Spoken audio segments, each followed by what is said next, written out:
여러분 안녕하세요. 2월 14일 월요일 아침입니다. 참 좋은 하루, 또 한 주간 하나님께서 선물로 주셨습니다. 말씀 보면서 기도하면서 오늘 하루 또 시작하도록 하겠습니다. 오늘 같이 볼 말씀은 마태복음 21장 12절에서 17절까지의 말씀입니다.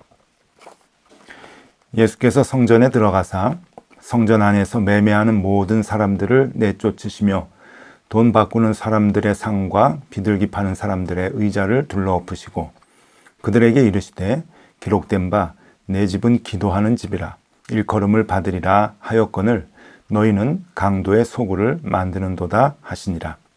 맹인과 저는 자들이 성전에서 예수께 나아오매 고쳐주시니 대제사장들과 서기관들이 예수께서 하시는 이상한 일과 또 성전에서 소리질러 호산나 다윗의 자손이여 하는 어린이들을 보고 노하여 예수께 말하되 그들이 하는 말을 듣느냐. 예수께서 이르시되 그렇다. 어린아이와 젖먹이의 입에서 나오는 찬미를 온전하게 하셨나이다 함을 너희가 읽어본 일이 없느냐 하시고 그들을 떠나 성 밖으로 베다니에 가서 거기서 유하하시니라. 아멘. 네, 여러분 오늘은 예수님께서 예루살렘 입성하시고 난 뒤에 그 성전을 정화하는 그러한 그 모습의 내용입니다. 그래서 성전 정화하는 그 모습, 다른 복음서에 비해서는 비교적 짧게 마태가 설명하고 있지만 그래도 이 부분이 중요해서 예수님의 성전 정화의 그 사건이 무엇을 의미하는가 하는 것을 우리가 조금 이 아침에 생각해 보고자 합니다.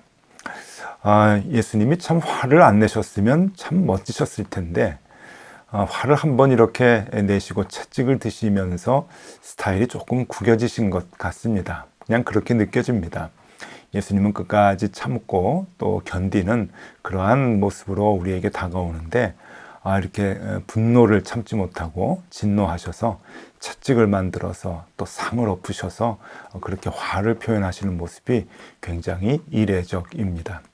그도 그럴 것이 마태복음 18장에 보면은 베드로가 예수님께 질문을 했었죠. 우리 이미 묵상을 하였습니다.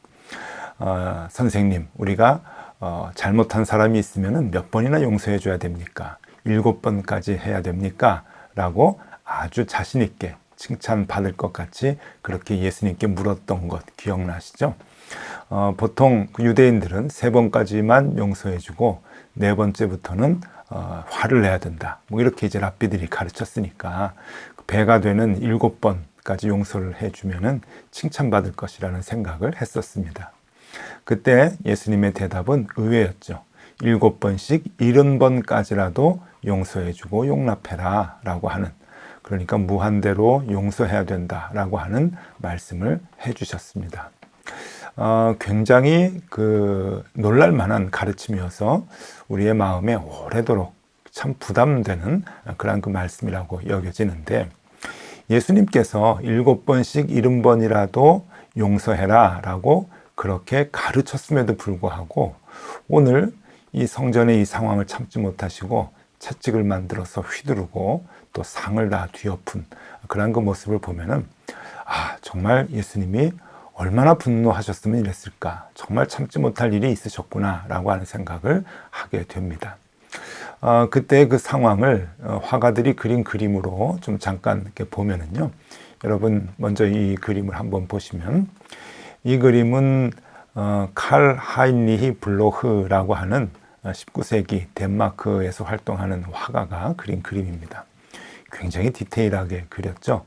예수님이 채찍을 휘두르고 이미 상은 엎어져서 동전들이 다 떨어져 있는데 거기에서 상인들, 돈 바꾸는 사람들은 그 동전을 찾느라고 또 허우적거리는 그런 그 모습들이 아주 적나라하게 그려져 있습니다.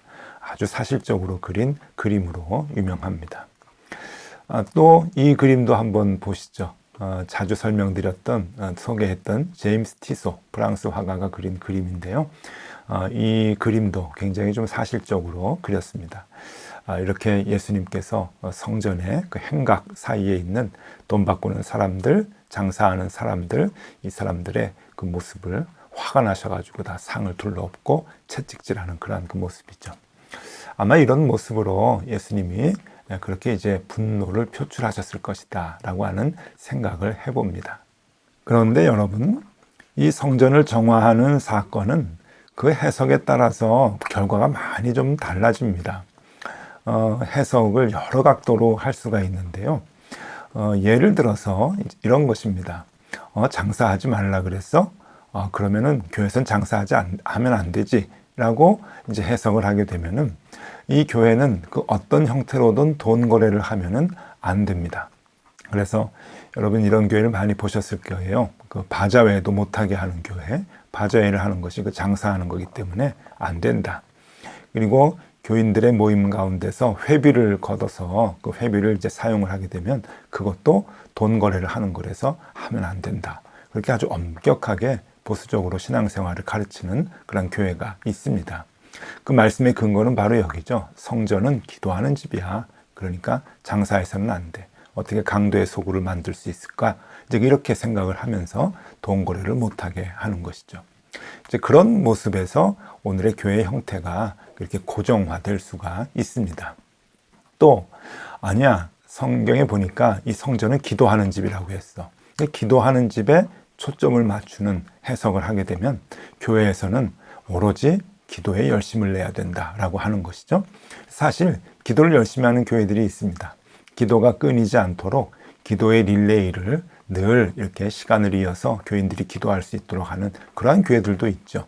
왜냐하면 교회는 기도하는 집이고 더 나아가서 기도가 끊어지면 안 된다라고 그렇게 가르치는 교회들입니다. 그래서 기도에 대한 여러 가지 프로그램들을 만들고 교인들을 기도의 사람으로 이제 만드는 이제 그런 교회들도 있습니다. 바로 말씀에 근거를 하는데 이 말씀이죠. 하나님의 집은, 아버지 집은 기도하는 집이다 라고 하는 이 말씀에 대한 해석을 그렇게 응용하고 있는 것이죠. 또 하나는 좀 진보적인 교회에서, 진보적인 생각을 갖고 있는 교회에서 하는 그러한 그 모습들인데요. 이거는 성전에서 비둘기 팔고 돈 바꾸는 사람들은 그 당시에 제사장들의 친인척들이 했어. 그렇게 보는 것이죠. 사실 그랬고요. 제사장들의 가족들, 친인척들이 그 많은 이권을 남기는 일들을 했습니다. 성전에서 장사하고 그리고 돈 바꿔주고 하는 그러한 일들을 하면서 엄청난 수익을 챙기게 되었는데 이것은 이 제사장들의 기득권을 이제 갖고 있는 것이다 라고 하는 겁니다. 사실 여러분, 당시에 재물감별사라고 하는 사람들이 있었습니다. 이스라엘 백성들이 재물을 드리기 위해서 비둘기를 가져온다, 양을 가져온다, 데리고 온다 라고 했을 때 흠이 없는 양들, 염소들, 그리고 비둘기를 하나님께 바쳐야 되는데 그 흠이 있는가 없는가를 이제 봐주는 감별사죠. 이분들의 이 역할이 굉장히 중요했고 그분들의 권위가 굉장히 높았습니다. 그분들이 심사를 하게 되면은 대부분 흠이 있다고 판결을 내리는 거죠. 그리고서는 자기네들이 파는 것을 다시 사야 된다고 얘기합니다. 그래서 팔게 되는데 제값을 주고 팔면 얼마나 좋겠습니까? 그런데 시중가의 5배에서 6배를 주고 웃돈을 주고 그렇게 살 수밖에 없도록 높은 가격에 팔게 되는 것이죠. 그러니 이 재물감별사라고 하는 사람이 얼마나 많은 수익을 그렇게 이제 갖겠습니까? 또 돈 바꾸는 사람들이 있죠. 성전 세금을 이제 받는 사람들인데 그 당시에 세겔이라고 하는 돈으로 세금을 받았습니다. 이 세겔은 그 당시에 통용되는 돈이 아니었죠. 유대인들의 돈인데 통용되는 돈이 아니었고 그 당시에는 드라크마하고 데나리온 이런 돈들이 통용이 되었습니다. 로마 화폐와 그리스 화폐죠. 그것이 사회적으로 통용이 됐는데 통용도 되지 않는 세겔을 성전에서 이제 받게 됩니다. 그러면 그것을 바꾸기 위해서 이제 환전을 하게 되죠. 그럴 때 환차익을 얻는 것입니다. 높은 환차익을 얻게 해서 수익을 이제 불리게 되는 것이죠. 이런 방법으로 아주 부당하게 이 제사장들의 친인척들이 돈을 벌게 되었고 그것이 기득권의 수입으로 이제 되는 것이죠. 그래서 이렇게 이제 해석을 하면은, 이런 눈으로 보게 되면 오늘날도 이 교회에 많은 기득권자들이 있게 되는데 그 기득권을 발붙이지 못하도록 제도화해야 된다라고 규정도 만들고 정관도 만들고 해서 그렇게 기득권이 발붙이지 못하도록 하는 교회가 있기도 합니다. 어쨌든 여러분, 이 말씀을 어떤 시각으로 보느냐에 따라서 교회의 신앙 형태가 사뭇 달라지게 되는데, 이게 다 말씀에 대한 해석 때문에 오는 것이라 그렇게 볼 수가 있습니다. 그런데 여러분, 좀 거꾸로 생각을 해보면은, 정말 돈 때문에 화를 내셨을까? 정말 기도하지 않았기 때문에 화를 내셨을까? 그리고 정말 기득권 때문에 화를 내셨을까 생각을 해보면은, 그것 때문에 예수님께서 참 드물게 화를 내셨겠다 생각을 해보면, 오늘날 한국교회를 보면은 끝도 없이 매일매일 아마 화를 내셔야 되지 않을까 하는 생각을 해봅니다. 정말 모든 교회를 보면서 정말 하나님께서 마음에 들지 않는 그런 그 부분들이 많이 있으니 예수님께서 얼마나 채찍을 들고 화를 내시겠어요. 그러니까 가만히 생각해 보면은 돈 때문에, 그리고 또 기도를 하지 않았기 때문에, 그리고 친인척들의 기득권, 이런 것 때문에 예수님께서 화를 내셨다라고 하는 것은 조금 이해가 되지는 않는 부분이 있습니다. 그 정도 가지고 예수님께서 화를 내실 분은 아니시기 때문에 그런 것이죠. 그러면 여러분, 예수님께서는 왜 이 성전에서 화를 그렇게 내셨을까? 우리는 예수님께서 성전에 들어가신 이유와 성전이 무엇을 하는 곳인가 라고 하는 것을 한번 생각해 볼 필요가 있습니다. 여러분, 성전은 뭘 하는 곳인가요? 하나님께 제사하는 곳이죠. 하나님께 제사하기 위해서 가장 중요한 것은 제물을 하나님께 드리는 것입니다. 그런데 그 제물을 드리는 것에서 가장 중요한 요소가 하나 있죠. 그것은 피 흘림입니다. 희생이라고 하죠. 그래서 그 제물을 희생제물이라고 얘기합니다. 히브리서 9장 22절에 이렇게 말씀합니다. 율법을 따라 거의 모든 물건이 피로써 정결하게 되나니 피 흘림이 없은즉 사함이 없느니라. 피 흘리지 않으면 제사가 완성되지 않는다라고 하는 겁니다. 제사는 죄 사함을 받기 위해서 드리는 것인데, 이 피 흘림이 있어야 죄를 사함 받는다 하는 것이죠. 자, 예수님께서 성전에 왜 가셨을까요? 예루살렘 입성을 하시고 난 뒤에 가장 먼저 성전을 가신 것은 예수님께서 예루살렘에 들어가신 이유가 제물이 되기 위함이라고 하는 것을 알려주시기 위함입니다. 그 상징적인 모습을 보여주는 것이죠. 예수님은 골고다에서 십자가에 못 박혀 희생제물이 되셨습니다.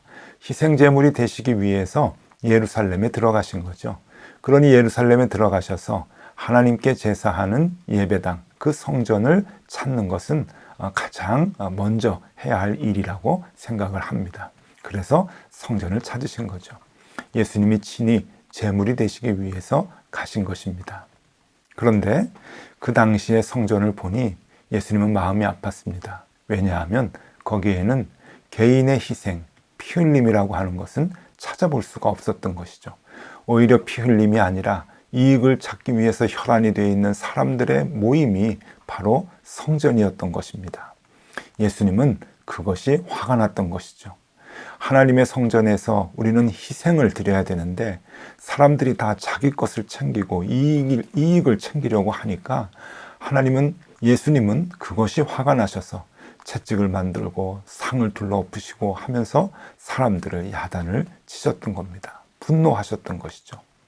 주님의 분노는 바로 여기에서 나타나는 겁니다. 여러분, 성전은 희생이 따라야 합니다. 희생 제물이 되어야 하는 곳이죠. 그곳이 바로 성전입니다.